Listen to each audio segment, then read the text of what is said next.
하나님 말씀 시편 8편 4절. 사람이 무엇이기에 주님께서 이렇게까지 생각하여 주시며 사람의 아들이 무엇이기에 주님께서 이렇게까지 돌보아 주십니까? 아멘.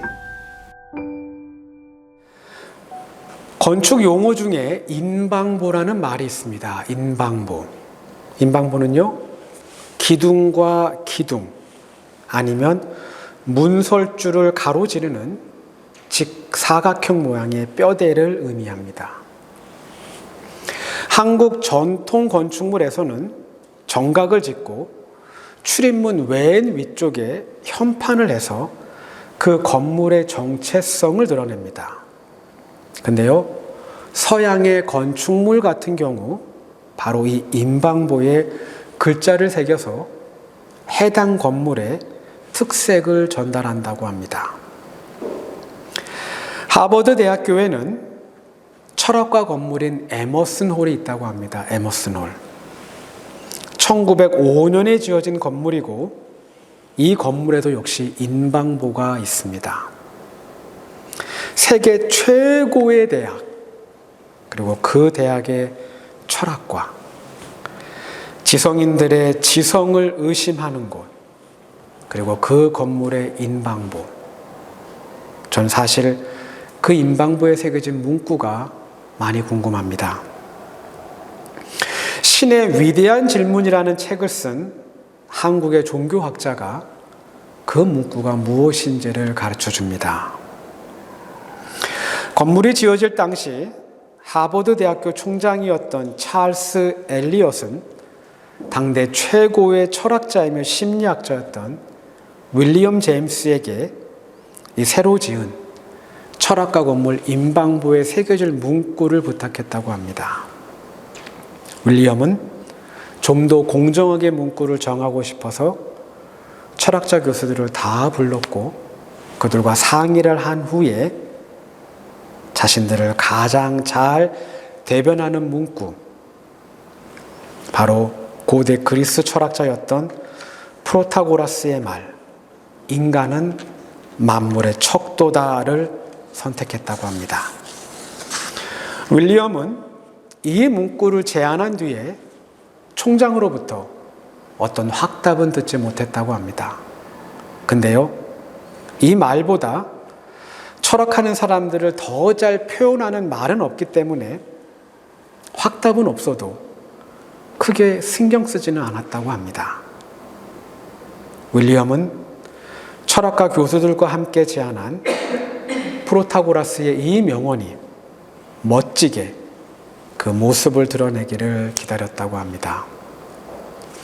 건물 개관식, 드디어 인방보를 가렸던 천이 내려갑니다. 그리고 돌에 새겨진 문구는 그리스 철학자의 말, 인간은 만물의 척도다가 아니라 한낱 목동에서 왕이 된 다윗의 시 한 구절입니다. 사람이 무엇이기에 주님께서 이렇게까지 생각하여 주십니까? 엘리엇 총장은 철학자의 말 대신에 구약성경 시편의 한 구절의 말씀을 새겨 넣은 겁니다. 시편 8편 4절. 사람이 무엇이기에 주님께서 이렇게까지 생각하여 주시며 사람의 아들이 무엇이기에 주님께서 이렇게까지 돌보아 주십니까? 다윗, 철학자 아닙니다. 그렇다고 다른 분야를 전공한 대단한 학자도 아닙니다. 비록 그가 왕이 되었지만 왕이 되기 위해 군주론을 어릴 적부터 차근차근 배운 사람은 더구나 아닙니다. 근데요, 다윗은 분명하게 알고 있습니다. 인간이 그렇게 대단한 존재가 아니라는 것을. 그저 피조물에 불과한 한낱 보잘것없는 존재라는 것을. 그리고 그 보잘것없는 존재를 하나님께서 돌보고 관심을 쏟고 계시다는 것을. 다윗처럼요, 우리도 알아야 합니다. 그리고 우리도 마음을 다해 감탄하며 감사해야 합니다. 그 위대한 창조주의 관심이 우리에게 있다는 것을. 그 위대한 창조주가 다른 데에 관심을 두는 것이 아니라 바로 우리에게 마음을 쏟고 있다는 것을 우린 꼭 기억해야 합니다. 주님이 우리에게 관심을 두고 계십니다. 우리도 그분에게 관심을 두어야 합니다. 요한복음 2장 23절에서 25절. 우린 하나님의 아들 예수 그리스도가 어떤 분인지를 알게 됩니다. 그분이 어떤 분인지를 알 수 있게 됩니다. 예수께서 6월절에 예루살렘에 계시는 동안에 많은 사람이 그가 행하시는 표징을 보고 그의 이름을 믿었다. 그러나 예수께서는 모든 사람을 알고 계심으로 그들에게 몸을 맡기지 않으셨다. 그는 사람에 대해서는 어느 누구의 증언도 필요하지 않으셨기 때문이다. 그는 사람의 마음속에 있는 것까지도 알고 계셨던 것이다. 만약 어떤 사람이요, 예수님을 처음 보게 되면 예수님이 어떤 분인지는 모릅니다. 사실 그분이 누군지 알 수가 없어요. 그렇죠?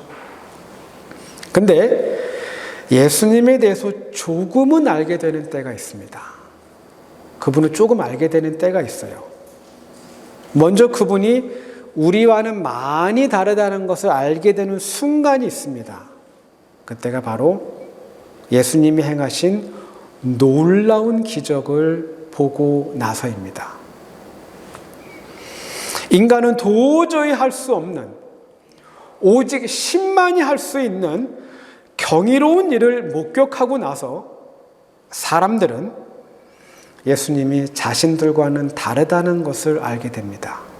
예를 들면 이겁니다.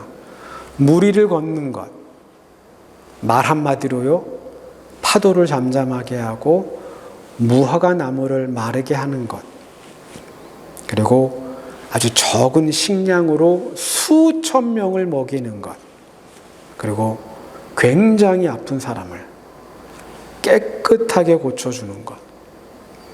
이런 일을 보고 난 후에 사람들은 나와는 다른 존재구나.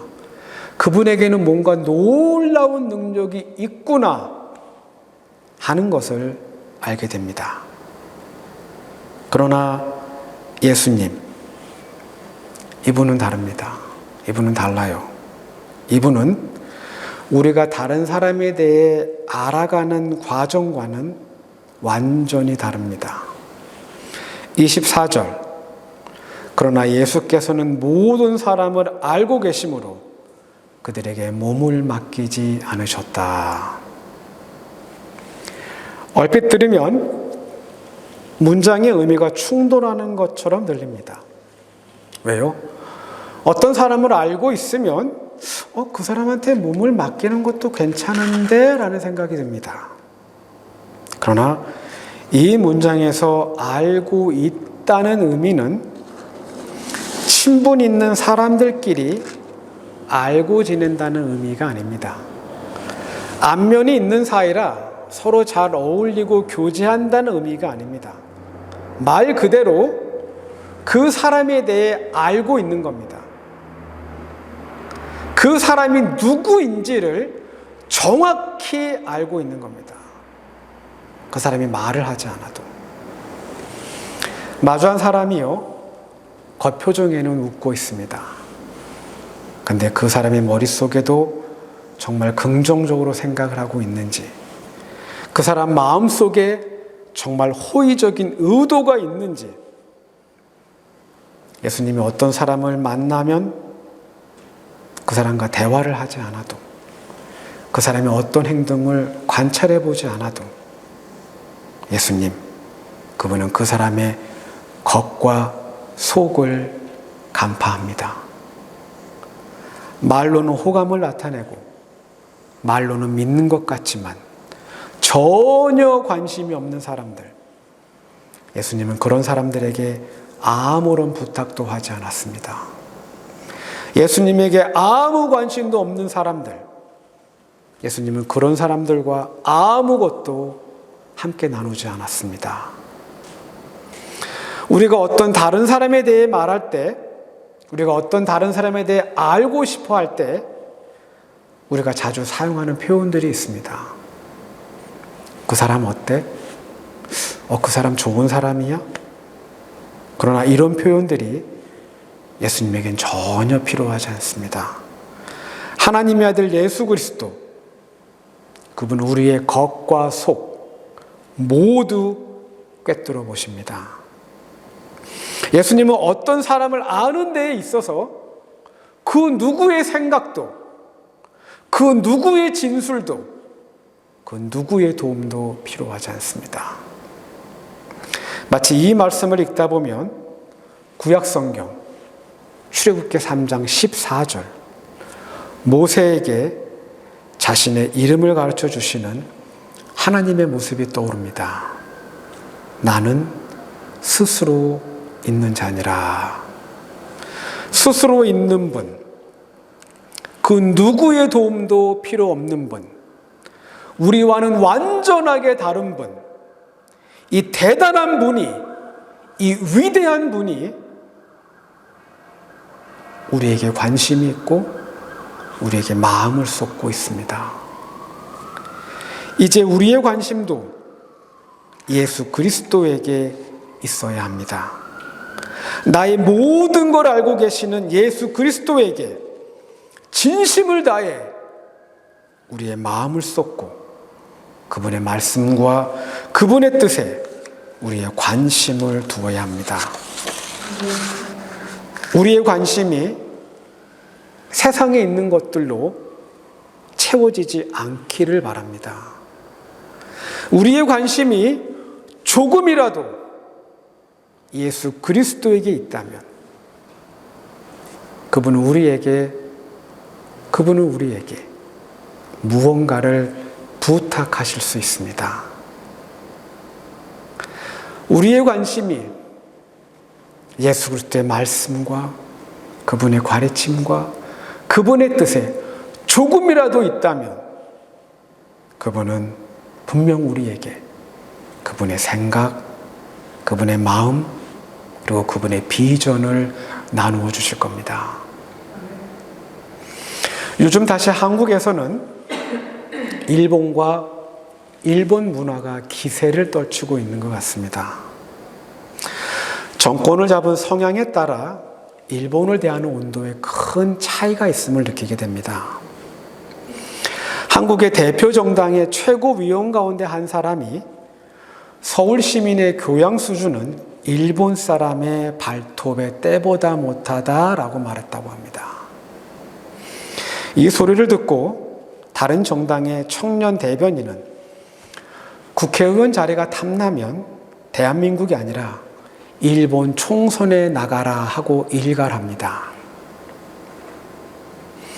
저는 제가 한국 사람이라 그런지요, 저는 한국을 더 사랑합니다. 사랑합니다. 그리고 저는 한국 문화에 대해 자부심을 가지고 있습니다. 저는 오래전에 한국과 일본의 문화를 비교한 글을 읽은 적이 있습니다. 일본 문학의 정통적인 특징은 원수 갚는 이야기라고 합니다. 원수를 갚는 이야기. 현실 세계에서도 그렇고 이야기 속에서도 그렇고 일본처럼 복수가 많은 나라는 없다고 합니다. 복수. 그래서 일본 사람들이 자주 사용하는 미안하다는 표현, 스미마생이라는 그 말뜻은 아직까지 내가 당신에게 갚아야 할 것이 남아 있습니다라는 의미라고 합니다.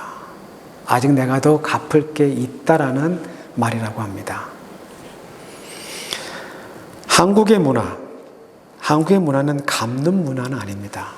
한국의 문화는 푸는 문화입니다. 푸는 문화. 그래서 한국 사람들은 심심한 것까지 풀어서 심심풀이를 한다고 합니다. 심심풀이. 남하고 심하게 싸워도요, 어떻게 말합니까? 풀어버리라고 말합니다. 풀어버리라고. 옛사람들은 망자를 위해서 한을 남기지 말라고 해서 푸닥거리를 하기도 했습니다. 무언가 중요한 일을 할 때 일본 사람들은 정신을 바짝 조이라는 말을 자주 한다고 합니다. 정신을 조여라. 그래서 실제로 일본 사람들은 무슨 일을 하려고 하면요, 머리띠를 조이고 허리띠를 단단히 맨다고 합니다. 근데요, 한국 사람들은 무슨 큰 일을 도전하려고 하면 먼저 몸부터 풉니다. 몸부터 풀어요. 한국 사람들은 싸울 때도 조이는 건 없습니다. 먼저 뭘 합니까? 먼저 우통을 풀어 제낍니다. 한국 사람들은요, 풀지 않으면 힘이 좀처럼 나질 않습니다. 시험을 보러 가는 아이들에게도 일본 사람과 한국 사람들이 해주는 말은 거의 정반대입니다. 일본 사람들은 아이들에게 간바떼라고 해서 눈을 크게 뜨고 눈을 부릅뜨고 정신을 바짝 차리라고 말한다고 합니다.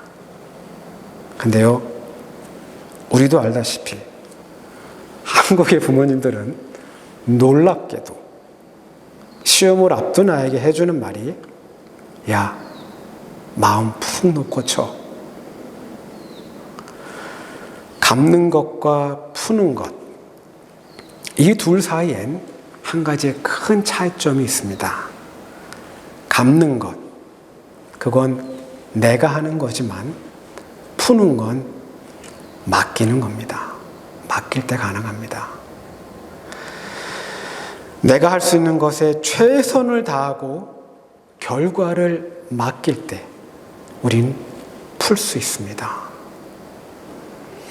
우리의 관심이 예수 그리스도에게 있을 때, 우리의 관심이 세상에 있는 것이 아니라 예수 그리스도에게 있을 때 우리의 삶도 풀릴 겁니다.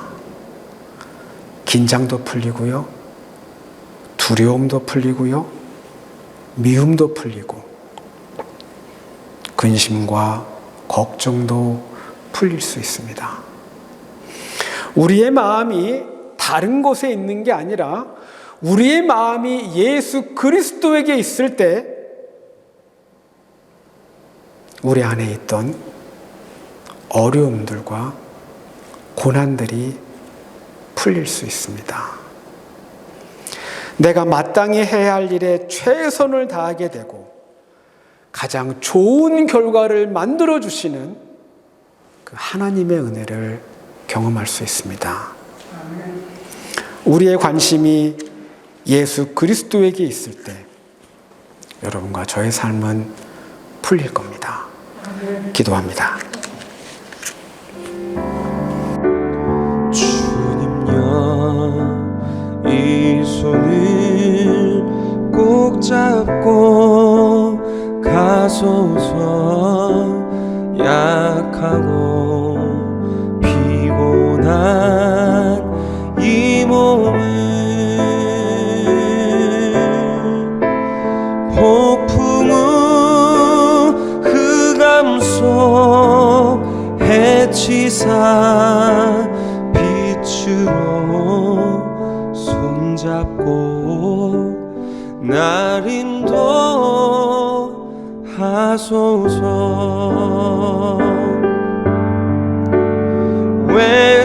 외치는 이 소리 귀